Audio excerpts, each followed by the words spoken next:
తాకట్లో ఉన్న మీ బంగారాన్ని విడిపించి ఆ రోజు ఆన్లైన్ రేటుకి కొంటాం. Sharma gold company.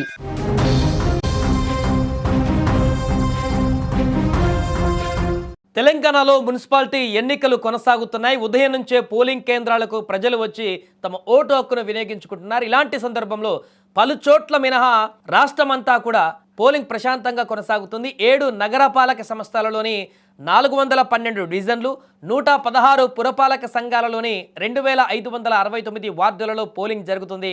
ఉదయం 7 నుంచి సాయంత్రం 5 గంటల వరకు ఈ పోలింగ్ కొనసాగనుంది. ఓటు హక్కు వినియోగించుకునేందుకు ఓటర్లు పోలింగ్ కేంద్రాల వద్ద బారులు తీరారు. ఇదిలా ఉంటే పోలింగ్ కొనసాగుతున్నటువంటి వేళ పలు జిల్లాలలో స్వల్ప ఉద్రిక్తతలు చోటు చేసుకున్నాయి. మహబూబాబాద్ కానీ, నిజామాబాద్, మెదక్, సంగారెడ్డి జిల్లాలలో కార్యకర్తల మధ్య కొంత ఘర్షణలు, నినాదాలు, దొంగ నోట్ల యత్నాలు వంటి ఘటనలు వెలుగు చూశాయి. పోలీసులు వేగంగా స్పందించి అక్కడ పరిస్థితిని అదుపులోకి తీసుకువచ్చారు. వెంటనే ఇక మహబూబాబాద్ పట్టణంలోని 32, 33 పోలింగ్ బూత్ల వద్ద స్వల్ప ఘర్షణలు జరిగాయి. 14వ వార్డులో పోటీలో ఉన్నటువంటి కాంగ్రెస్, బీఆర్ఎస్ అభ్యర్థుల కార్యకర్తల మధ్య కొంత తోపులాట కూడా చోటు చేసుకుంది. ఇరు వర్గాలు పరస్పర ఆరోపణలు చేసుకుంటూ ఘర్షణకు దిగారు. అక్కడ కాంగ్రెస్ కార్యకర్తల పైన బీఆర్ఎస్ కార్యకర్తలు దాడి చేస్తున్నట్టుగా ఆరోపణలు చేస్తున్నారు. అక్కడ ఈ ఘటనతో పోలింగ్ కేంద్రాల వద్ద ఉద్రిక్తత పెరిగింది.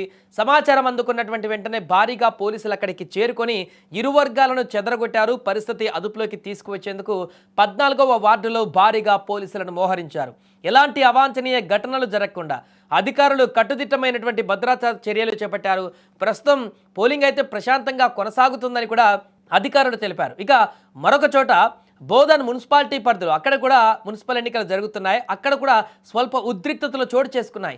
21వ వార్డులో ఘర్షణలో అక్కడ కొంతమేరకు కనిపించాయి. దీంతో పోలింగ్ జరుగుతున్న ప్రదేశానికి పోలీసులు దిగారు. అయినా ఇరు వర్గాల ఘర్షణలకు దిగడంతో పోలీసులు వారిని తరిమికొట్టారు. పోలింగ్ కేంద్రాల వద్ద అనవసరంగా గొడవలకు దిగితే కఠిన చర్యలు తీసుకుంటామంటూ కూడా పోలీసులు హెచ్చరించారు. ఇక మంచిర్యాల జిల్లాలలోని పోలింగ్ కేంద్రాల వద్ద కూడా బీఆర్ఎస్ ఏజెంట్లను లోనికి పంపించడం లేదంటూ ఆరోపణలు వస్తున్నాయి.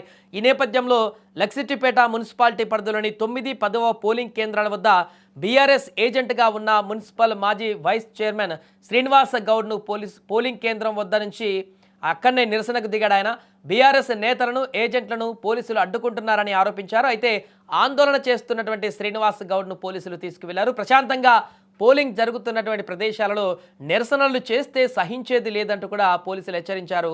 ఇక అలాగే పెద్దపల్లిలో కూడా అక్కడ కూడా ఎన్నికలు కొనసాగుతున్నాయి. 29వ వార్డులో జనసేన పార్టీ నేతలు ఆందోళన చేపట్టారు. అక్కడ పోలింగ్ కేంద్రాల వద్ద కొందరు ఎన్నికల నియమావళిని ఉల్లంఘించి పార్టీ గుర్తుతో ఏర్పాటు చేసిన పోలింగ్ చిట్టీలను ఓటర్స్కి ఇస్తున్నారని ఆరోపించారు.